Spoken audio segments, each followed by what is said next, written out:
Good afternoon, everybody. I'm going to talk a little bit about the future of television because I think it's really exciting. You know, we're looking at an industry that's been around for 60 years. It hasn't really changed that much. There's a value chain that's kind of been the same since the beginning that, works around brands that, go to agencies, and agencies then go to broadcasters, and then broadcasters work with production companies who then create content that we consume at home. It's very much a 10-foot lean-back experience and has been traditionally over the past 5 or 6 decades. But I think TV is going to change. And there are a number of really good reasons for that. We've seen change in both print and music, for example, over the last 5 or 10 years that have radically altered the value chain and how it operates. Funny enough, I was in the print industry. My background is as a journalist. And it changed so fast, it was like I woke up one morning and there was 200 million bloggers out there. Suddenly, everybody was writing, and it kind of devalued what I did in a way, but also I had to look at myself and say, well, how do I reinvent myself in this new world where there is just a lot more writers, a lot more content being produced? I then went to the music industry afterwards. I tried that out for a while, and it was also interesting, but it also radically changed. We saw, we suddenly found a world that was disrupted completely by P2P and new technologies that allowed for people to consume music when they want it, where they want it, and what device they want it on, radically altering the value chain in music. That's why you see so many gray-haired bands playing to gray-haired people or older people like me that are 45, is because those guys aren't making money from their records anymore. The royalties are gone, so they're having to go back on the road and perform live. That's one of the problems. The only money in music really today is in merchandising and in live performances, because the fact is we're not buying music in the same way anymore. And economy of scale has not caught up yet. But let me go forward to the future of television. I'm using those two as kind of an example of how I think television is going to change. And I'm not an authority on television in any sense. This is my opinion in a way. Over 2.5, 3 years, I've been writing a website called appmarket.tv, where I've been daily basically covering the industry and looking at, from a B2B perspective, how it might change.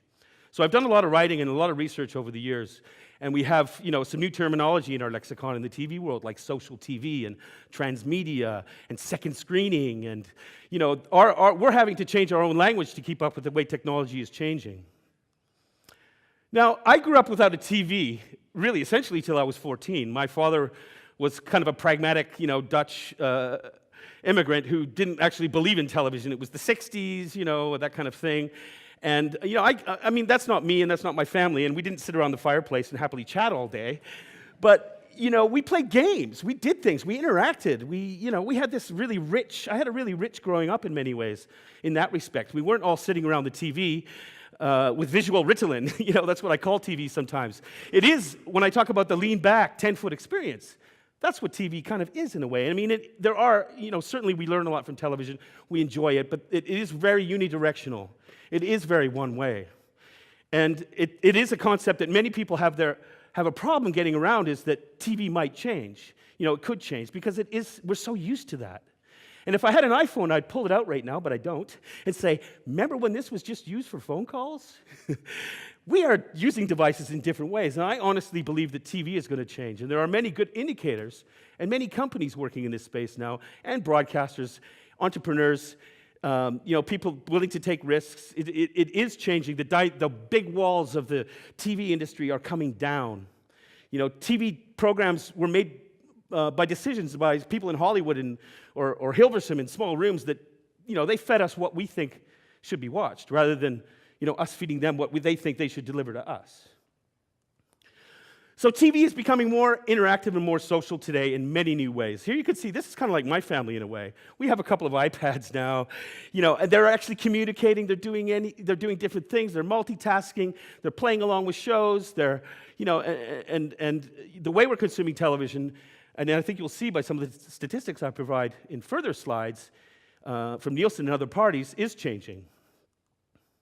So the connected TV, I wanted to have an example of a gestural television, but I couldn't really get it to work very well myself. But Samsung's new TV is actually gestural, and it works on audio. So you can actually change channels by flicking, and you can talk to your TV.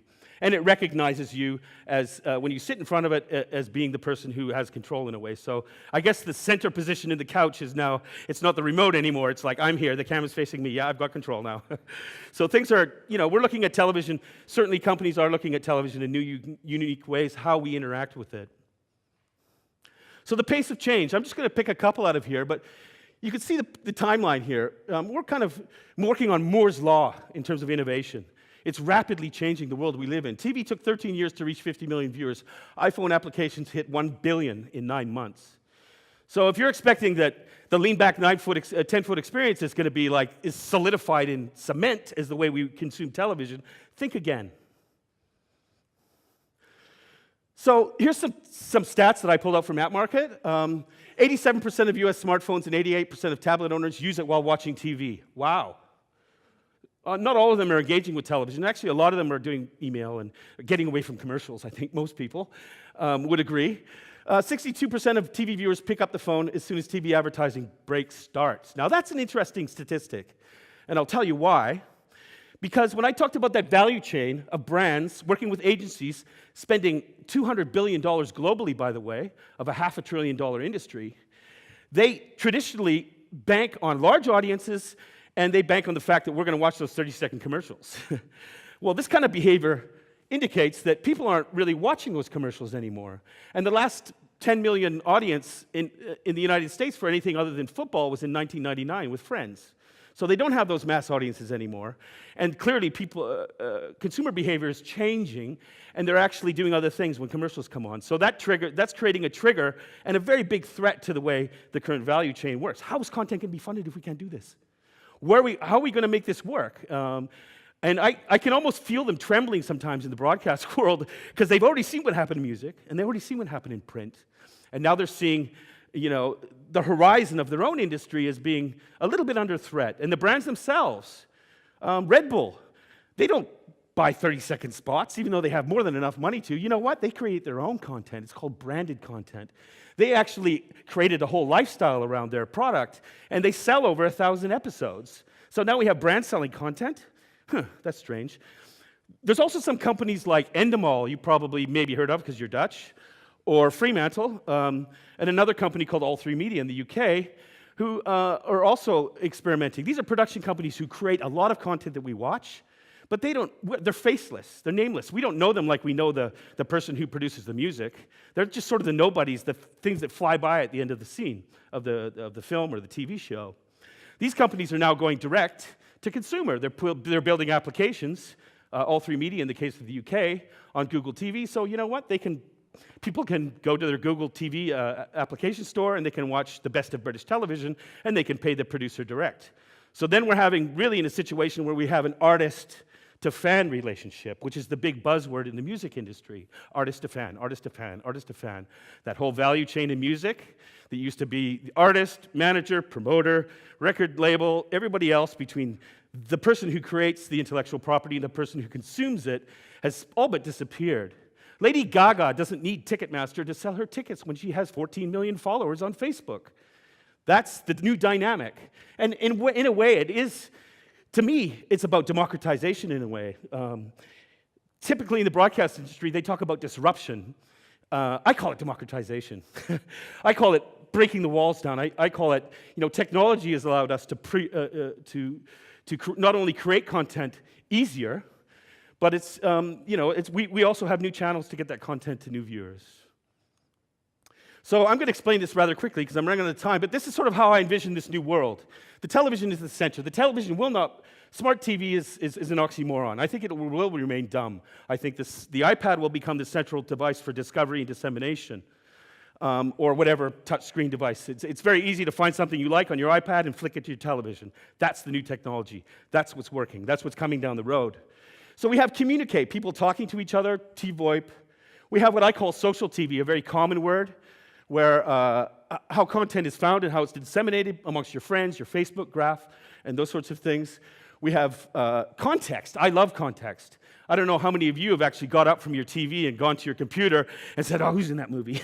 And to find something about it before you want to watch it. Well, there's companies now that are making that really easy, so, you're getting context while you're watching the show, if you want to. You don't have to. You can lean back and engage. But like the game, we have this huge population of gamers now who are used to interacting with their content. So there is a significant proportion of what I call Generation G people who are now 40 years old, some of them, who are used to that kind of they like to engage with their content. Personalization, TV that knows you. It understands your social graph. It looks at who your friends are. It gives you recommendations based on what you watch, what you watched before, and what your friends watch, perhaps. Kind of takes the serendipity out of it a little bit, but I think that's also something that's being worked on. Gamification, a clear one. A £1 million drop in the UK, live show on Friday nights, 150,000 people playing along in real time during the show on their second screens. They love it because they're smarter than the guy on the TV. Transmedia is a new word from Los Angeles, and basically it's the really creative writing production community who are looking at devices in a different way than we do. Transmedia means taking the narrative of the story in different directions using different devices, so there's a real creative aspect to this whole new ecosystem as well. And community, of course, belonging to one group. The World Cup, these big events where, the Olympics, where you got that app and you've got the singular experience, second screen, or additional experience around one event. And commerce, of course, that's going to change. Maybe they're going to find new ways to monetize television, and the fact that I love that dress Jennifer Aniston's wearing. No, I don't, but perhaps now I can buy it, or I can find out who made it. This kind of contextual stuff will also open up new opportunities in terms of commerce. So Play Along TV, I'm going to do the voice of Holland because I think they're great. There's a company, some friends of mine in Amsterdam do it. It's one of the most successful second screen projects globally right now, doing very well.